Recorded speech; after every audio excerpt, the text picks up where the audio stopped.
Eu já havia convidado vocês todos durante aqui a edição do Abre Aspas de hoje. Nós temos o prazer de receber aqui em nossos estúdios, lembrando, respeitando-se todos os protocolos sanitários, o doutor Danilo Ribeiro, diretor do Hospital Royal Care. E vamos falar, porque já é hora, já é tempo de se conversar a respeito de sequelas da Covid-19.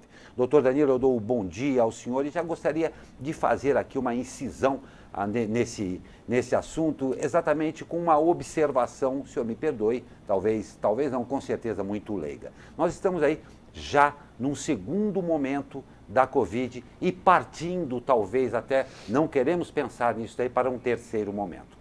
Nos comentários gerais, a gente observa que dentro da primeira configuração ou da tida primeira onda da Covid, ela tinha um parâmetro, um acontecimento em que os pacientes ficavam um tempo entubados e tal. Na segunda onda, este perfil já se modificou também, o que acaba acelerando ou complicando, é o que nós gostaríamos de saber do senhor, complicando estas ditas sequelas da Covid. É assim mesmo que a coisa está se processando, doutor? Muito bom dia. Bom dia, Glauco. Bom dia, Douglas. É sempre um prazer falar em saúde, ainda mais no cenário que a gente está vivendo hoje, né? Realmente, o perfil das internações mudaram completamente, né? Hoje a gente se depara com pacientes bem mais críticos que a gente presenciou na primeira fase. Hoje a gente está trabalhando com pacientes com longo perfil de internação prolongada em terapia intensiva, né? Então aí a gente está falando de pacientes que ficaram utilizando sedativos, altas doses de medicações por um longo período na terapia intensiva, restrito ao leito. Então tudo isso acarreta tanto danos orgânicos, físicos, né? E precisam ser muito bem assistidos nesse pós-agudo, né? Depois que o paciente ele recupera dessa fase aguda do Covid, né?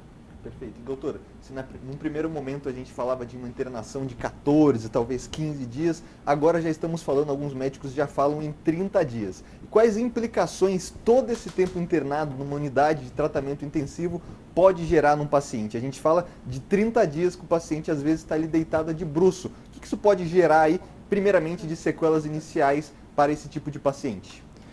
Com certeza, Douglas. Como a gente falou, o perfil da internação prolongou muito. Então, a gente está falando de um paciente que está ficando 30 até 40, 50 dias restrito num leito de UTI, né? Com altas drogas sedativas, né? Às vezes, muitas vezes utilizando o processo de ventilação mecânica, e tudo isso acarreta danos, tanto muscular, de perda muscular, né, danos renais, danos neurológicos.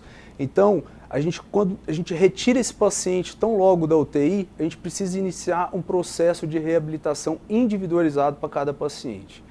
Porque não tem uma receita de bolo, igual a gente fala, né? O processo de reabilitação é um processo individualizado, né?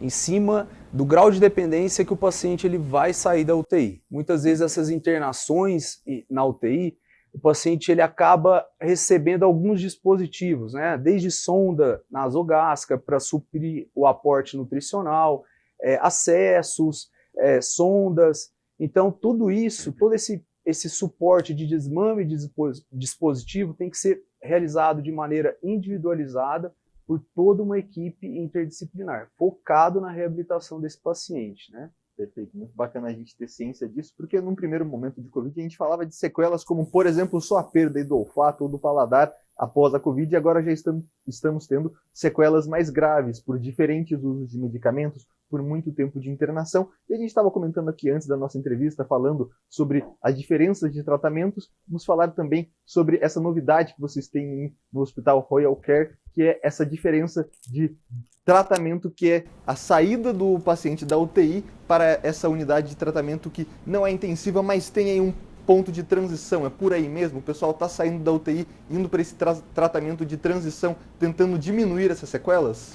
Sim, Douglas, é o foco do hospital de transição, né? O Hospital Royal Care de São José dos Campos, ele faz parte de um grupo de hospitais de transição, que o foco é realmente a gente receber esse paciente no pós-agudo imediato, né? Assim que ele teve uma estabilização clínica na UTI, a gente faz todo o suporte de desmame ventilatório desse paciente, então fisioterapia respiratória, fisioterapia motora, e como você comentou, Douglas, antes era alguns sintomas mais leves, né, que a gente estava presenciando. Hoje, esses longos períodos de internação, às vezes a gente pega paciente que não consegue mobilizar a perna, mobilizar os membros superiores, então tem que ter todo um acompanhamento nutricional para a gente fazer uma oferta calórica adequada para esse paciente, para ele conseguir fazer todo o processo de fisioterapia, de propriocepção.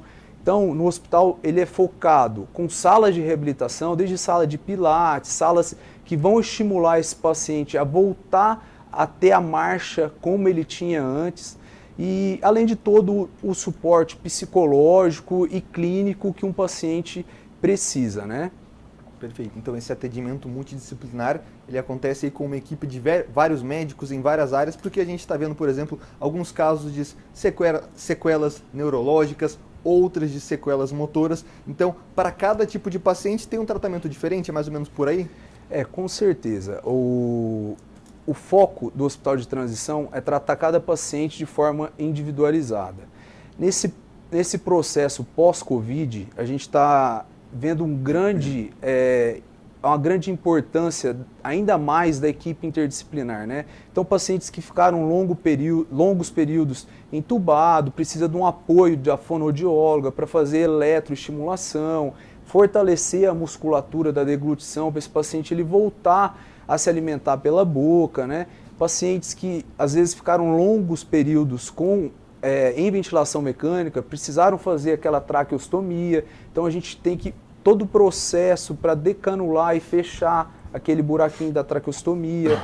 Então, assim, realmente é um apoio tanto de toda a equipe interdisciplinar, né? Fisioterapeuta, fonoaudióloga, psicóloga, terapeuta ocupacional, uma equipe de enfermagem bem preparada para dar todo esse suporte para o paciente. Doutor Danilo, é muito importante, eu acho absolutamente relevante também, nós termos a noção e sabermos que em São José dos Campos, e claro, atendendo aí a uma região enorme, além do Vale do Paraíba também, nós temos já esse centro de referência que já começa a visualizar e entender e começar a tratar mesmo essas sequelas que evidentemente existirão aqui. Eu gostaria de duas coisas. Infelizmente o nosso tempo é restrito, mas eu quero pedir a liberdade ao senhor para que em outras oportunidades nós possamos conversar mais a esse respeito para trazer exatamente para a população este também alívio de que já existem sim profissionais deste gabarito se preocupando com isso daí. Gostaria que o senhor deixasse claro uma mensagem à população, tendo em vista sim a gravidade do momento. As sequelas também são graves e tratáveis, e claro, eu gostaria que o senhor desse uma referência do Royal Care, a localização e tudo mais, por favor. Realmente, Glauco, a gente ter ciência que após ser conduzido essa parte aguda do Covid, né, o familiar e o paciente ele já tem que estar pensando nessa parte de reabilitação, como que esse paciente ele vai retomar as atividades dele diárias.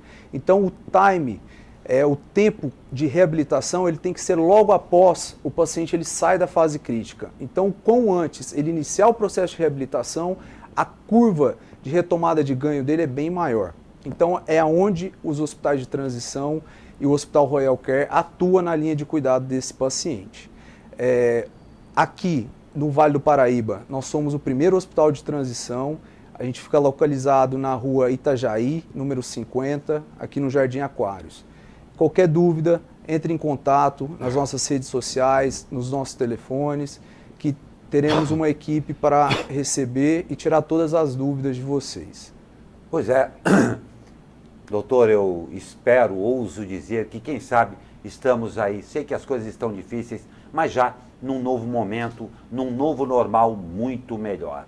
É um prazer, como eu disse ao senhor, espero recebê-los mais vezes aqui para falarmos exatamente disso aí, de recuperação, de novo normal, de se crer na vida e saber e ficar contente também, claro, que nós temos profissionais competentes já pensando nisso aqui. Eu agradeço demais a disponibilidade do senhor, sei que os tempos são difíceis e o trabalho não está pouco, mas de ter vindo hoje aos nossos estúdios aqui conversar com a gente e com os nossos telespectadores. Muito obrigado, muita força e parabéns por esse trabalho que, não tenha a menor dúvida, não é fácil.